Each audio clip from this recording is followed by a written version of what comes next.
American Fairy Tales The Glass Dog by L. Frank Baum.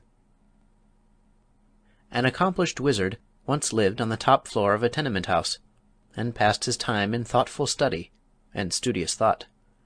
What he didn't know about wizardry was hardly worth knowing, for he possessed all the books and recipes of all the wizards who had lived before him, and, moreover, he had invented several wizardments himself. This admirable person would have been completely happy but for the numerous interruptions to his studies caused by folk who came to consult him about their troubles, in which he was not interested, and by the loud knocks of the iceman, the milkman, the baker's boy, the laundryman, and the peanut woman. He never dealt with any of these people, but they rapped at his door every day to see him about this or that, or to try to sell him their wares. Just when he was most deeply interested in his books, or engaged in watching the bubbling of a cauldron, there would come a knock at his door. And after sending the intruder away, he always found he had lost his train of thought, or ruined his compound. At length these interruptions aroused his anger, and he decided he must have a dog to keep people away from his door. He didn't know where to find a dog, but in the next room lived a poor glassblower with whom he had a slight acquaintance. So he went into the man's apartment and asked, "Where can I find a dog?" "What sort of a dog?" inquired the glassblower. "A good dog, one that will bark at people and drive them away, one that will be no trouble to keep and won't expect to be fed, one that has no fleas and is neat in his habits, one that will obey me when I speak to him.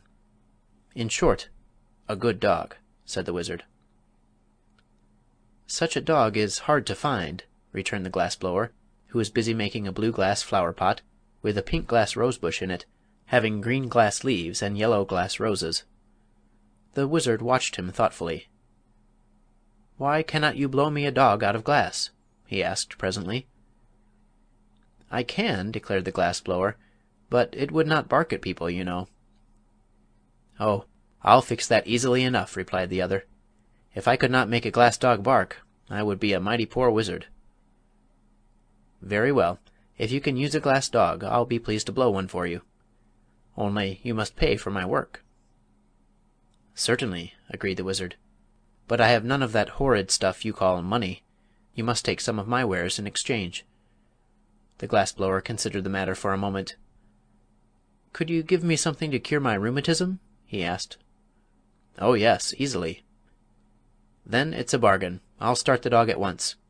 What color of glass shall I use?" "Pink is a pretty color," said the wizard, "and it's unusual for a dog, isn't it?" "Very," answered the glassblower, "but it shall be pink." So the wizard went back to his studies, and the glassblower began to make the dog. Next morning he entered the wizard's room with the glass dog under his arm, and set it carefully upon the table.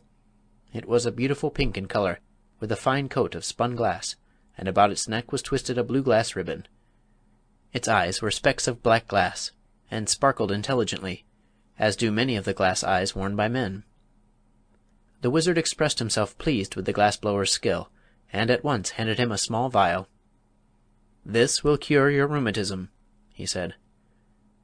"But the vial is empty," protested the glassblower. "Oh no, there is one drop of liquid in it," was the wizard's reply. "Will one drop cure my rheumatism?" inquired the glassblower in wonder. "Most certainly. That is a marvelous remedy. The one drop contained in the vial will cure instantly any kind of disease ever known to humanity. Therefore it is especially good for rheumatism.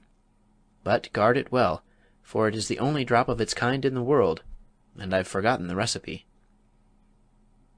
"Thank you," said the glassblower, and went back to his room. The wizard cast a wizzy spell and mumbled several very learned words in the wizardese language over the glass dog, whereupon the little animal first wagged its tail from side to side, then winked his left eye knowingly, and at last began barking in a most frightful manner. That is, when you stop to consider the noise came from a pink glass dog. There is something almost astonishing in the magic arts of wizards, unless, of course, you know how to do the things yourself, when you are not expected to be surprised at them. The wizard was as delighted as a schoolteacher at the success of his spell, although he was not astonished. Immediately he placed the dog outside his door, where it would bark at anyone who dared knock, and so disturb the studies of its master. The glassblower, on returning to his room, decided not to use the one drop of wizard cure-all just then. "My rheumatism is better to-day," he reflected, "and I will be wise to save the medicine for a time when I am very ill, when it will be of more service to me." So he placed the vial in his cupboard, and went to work blowing more roses out of glass. Presently he happened to think the medicine might not keep, so he started to ask the wizard about it. But when he reached the door the glass dog barked so fiercely that he dared not knock, and returned in great haste to his own room. Indeed, the poor man was quite upset at so unfriendly a reception from the dog he himself had so carefully and skillfully made. The next morning, as he read his newspaper, he noticed an article stating that the beautiful Miss Midas, the richest young lady in town, was very ill, and the doctors had given up hope of her recovery. The glass-blower, although miserably poor, hard-working and homely of feature, was a man of ideas. He suddenly recollected his precious medicine, and determined to use it to better advantage than relieving his own ills. He dressed himself in his best clothes, brushed his hair and combed his whiskers, washed his hands and tied his necktie, blackened his hose and sponged his vest, and then put the vial of magic cure-all in his pocket. Next he locked his door, went downstairs and walked through the streets to the grand mansion where the wealthy Miss Midas resided. The butler opened the door and said, "No soap, no chromos, no vegetable oils, no hair oil, no books, no baking powder. My young lady is dying, and we're well supplied for the funeral." The glass-blower was grieved at being taken for a peddler. "My friend," he began, proudly, but the butler interrupted him, saying, "No tombstones either. There's a family graveyard, and the monument's built." "The graveyard won't be needed, if you will permit me to speak," said the glass-blower. "No doctors, sir. They've given up my young lady, and she's given up the doctors," continued the butler calmly. "I'm no doctor," returned the glass-blower. "Nor are the others. But what is your errand?" "I called to cure your young lady by means of a magical compound."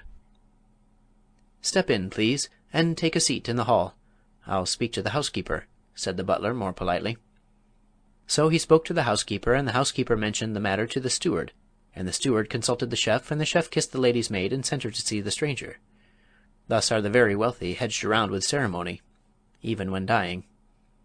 When the lady's maid heard from the glass-blower that he had a medicine which would cure her mistress, she said, "I'm glad you came." "But," said he, "if I restore your mistress to health, she must marry me."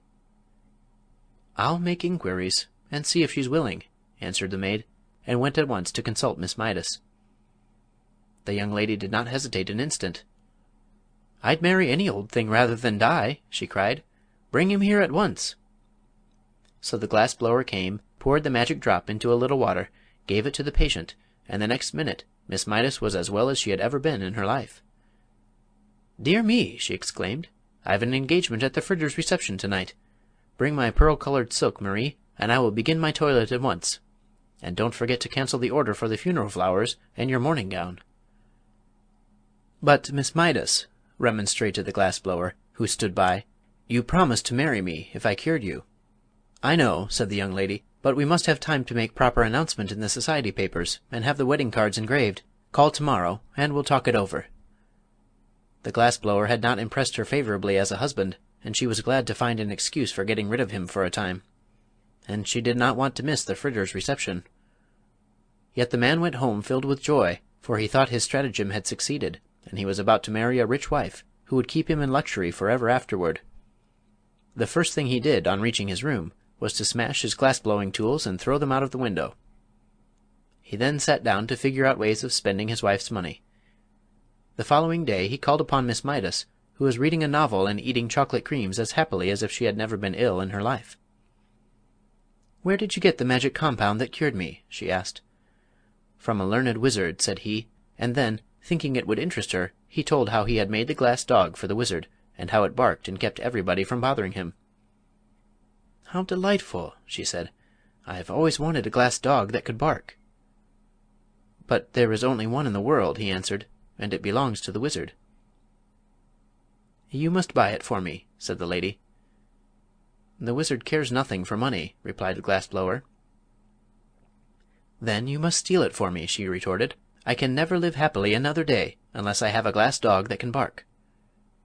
The glass-blower was much distressed at this, but said he would see what he could do. for a man should always try to please his wife, and Miss Mydas had promised to marry him within a week. On his way home he purchased a heavy sack, and when he passed the wizard's door and the pink-glass dog ran out to bark at him, he threw the sack over the dog, tied the opening with a piece of twine, and carried him away to his own room. The next day he sent the sack by a messenger boy to Miss Mydas, with his compliments, and later in the afternoon he called upon her in person, feeling quite sure he would be received with gratitude for stealing the dog she so greatly desired. But when he came to the door and the butler opened it, what was his amazement to see the glass dog rush out and begin barking at him furiously. "Call off your dog!" he shouted in terror. "I can't, sir," answered the butler. "My young lady has ordered the glass dog to bark whenever you call here. You'd better look out, sir," he added, "for if it bites you, you may have glassophobia." This so frightened the poor glass-blower that he went away hurriedly, but he stopped at a drug-store and put his last dime in the telephone box so he could talk to Miss Mydas without being bitten by the dog. "Give me Pelf 6742," he called. "Hello, what is it?" said a voice. "I want to speak with Miss Mydas," said the glass-blower. Presently a sweet voice said, "This is Miss Mydas. What is it?" "Why have you treated me so cruelly, and set the glass dog on me?" asked the poor fellow. "Well, to tell the truth," said the lady, "I don't like your looks. Your cheeks are pale and baggy, your hair is coarse and long, your eyes are small and red, your hands are big and rough, and you are bow-legged." "But I can't help my looks," pleaded the glass-blower, "and you really promised to marry me." "If you were better looking, I'd keep my promise," she returned. "But under the circumstances you are no fit mate for me, and unless you keep away from my mansion I shall set my glass dog on you." Then she dropped the phone and would have nothing more to say. The miserable glass-blower went home with a heart bursting with disappointment, and began tying a rope to the bedpost with which to hang himself. Someone knocked at the door, and, upon opening it, he saw the wizard. "I've lost my dog," he announced. "Have you, indeed?" replied the glass-blower, tying a knot in the rope. "Yes. Someone has stolen him." "That's too bad," declared the glass-blower indifferently. "You must make me another," said the wizard. "But I cannot. I've thrown away my tools." "Then what shall I do?" asked the wizard. "I do not know, unless you offer a reward for the dog." "But I have no money," said the wizard. "Offer some of your compounds, then," suggested the glass-blower, who was making a noose in the rope for his head to go through. "The only thing I can spare," replied the wizard thoughtfully, "is a beauty powder." "What?" cried the glass-blower, throwing down the rope. "Have you really such a thing?" "Yes, indeed. Whoever takes the powder will become the most beautiful person in the world."